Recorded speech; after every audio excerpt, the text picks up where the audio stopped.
Just 48 hours ago, a man was found brutally beaten to death in the yard of his own home. His name was Daniel Raburn, and at first it looked like a robbery gone horribly wrong. But that theory didn't last long, because as detectives started digging deeper, one name kept coming up. His wife, 37-year-old Nicole Woodard. What they were about to uncover would turn this case from a tragic crime into something far more disturbing than anyone could have imagined. As detectives dug deeper, a disturbing picture began to form.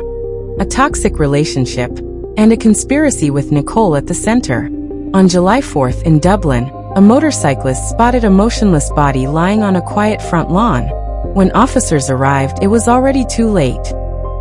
Off that 28 that was ran at this location, who would come back to? 26 that come back to a Daniel Raburn. That one, it has Eagle Club. The man's body was covered in bruises, insects crawling across his face, and a gunshot wound to the back of his head. There was no question. This was murder. He was identified as 40-year-old Daniel Raburn, the homeowner himself. And as neighbors began to speak, the truth behind his death started to unravel. At that moment, officers had no idea who Nicole was. But soon, she would become impossible to ignore. Without hesitation, they entered Daniel's home, and what they discovered inside changed everything. Inside, the house was eerily quiet, completely empty. No signs of a struggle. No chaos. Nothing out of place. But then one detail changed everything. A single letter. And on it a name.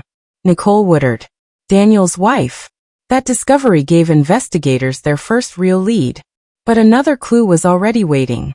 One of the paramedics suddenly remembered something. Just hours earlier, he had encountered a woman with that exact same name.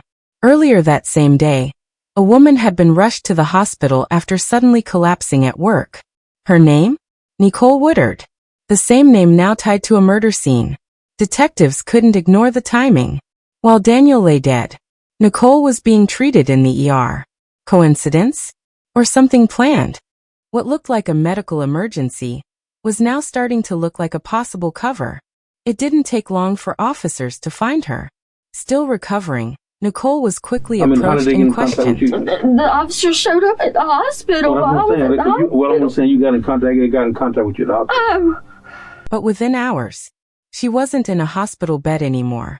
She was sitting across from detectives. And the questions were only just beginning. The night had spiraled out of control, fueled by alcohol and anger between Nicole and Daniel. She claimed that when she walked away, he was alive, seemingly unscathed. But her story offered the detectives nothing concrete to hold on to. Problems, anything like that? No, how was he on the job? I mean, he had problems on the job, anything like that? That you know of? I mean, we don't know if anybody...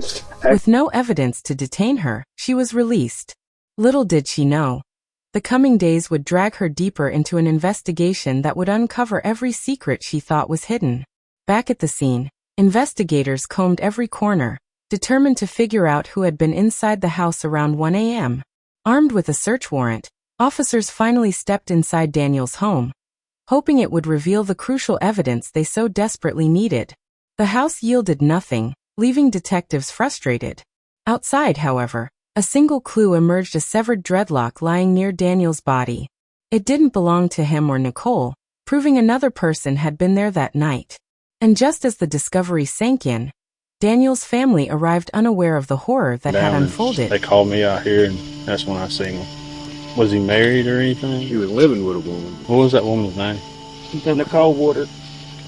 What to call Poison Beach. Although the family's comments about Nicole were somewhat vague, one thing became clear. Daniel and Nicole likely had a deeply troubled relationship. But suspicions alone weren't enough, and officers needed solid evidence if they were going to identify Daniel's killer. Before wrapping up for the day, investigators would review surveillance footage from the neighbors across the street and spotted Nicole leaving in her dad's car earlier that morning. Additionally, when police analyzed Nicole's phone records, they discovered that she had placed a call shortly before Daniel's murder unfolded. Misty Edge, a coworker of Nicole's, contacted police with alarming news. She said Nicole had turned up at her home in the early hours. She messaged me the other night. Was the ring still available? And I said, yeah, that he had been beaten already. So she called me around 5 o'clock that morning. She said she was very confused, that she didn't know what was going on, that front door was open, that his car was still crunk, everything. The front door was open? Yeah. Misty's description of Nicole was unsettlingly familiar, the same trembling, anxious woman detectives had seen in the interview room. According to Misty, Nicole seemed on edge, as if carrying a dangerous secret. Her earlier seizure and fainting suddenly made sense. But Misty had more to reveal. For reasons of her own, she dropped the shocking truth. Her testimony confirmed what detectives had feared. Nicole had been at the house when Daniel was killed. Even worse, she reportedly made phone calls suggesting she had a hand in planning the murder. The following day, detectives arranged to meet Nicole at her sister's home. Never put my hands on him, and I never would. He's the one that beat the crap out of me back in November. I was in wings. They ain't been physical since then? No.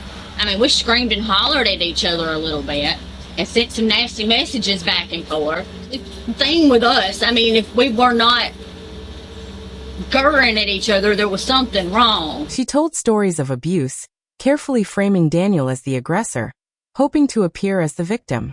Detectives saw through the act. Her words were a shield, not the truth, and it only made them dig deeper to uncover what she was really hiding. The pressure was mounting, and Nicole was starting to crack. Detectives made it clear they knew she wasn't telling the whole story. Finally, she slipped, giving up a few names. I don't. Listen to me. Listen to me. It's always better. And I know you talked to the detective the other day. It's true. But things have changed. And we know some stuff that you did. We need you to come forward and tell the truth. Well, no, I didn't. I did not touch him. I did not go. Hell, I did not. You know who did. And it's time for you to tell us who did this to him. I suspect that my foster brother may have had or adopted brother may have had something to do with it, because I did call them and I did ask them for help to get me out of there. Why do you suspect that he had something to do with it? Because they've all said before, if he kept on hurting me. Question remained. Who had actually pulled the trigger? Even after mentioning a lawyer, the questioning didn't ease up. Detectives closed in, tightening the pressure around her. It worked. Nicole was right on the edge of breaking. Her emotions weren't grief. They felt like fear, like everything was about to unravel. And for investigators, that was enough. Within moments, the decision was made. Nicole was taken into custody, and the case moved forward.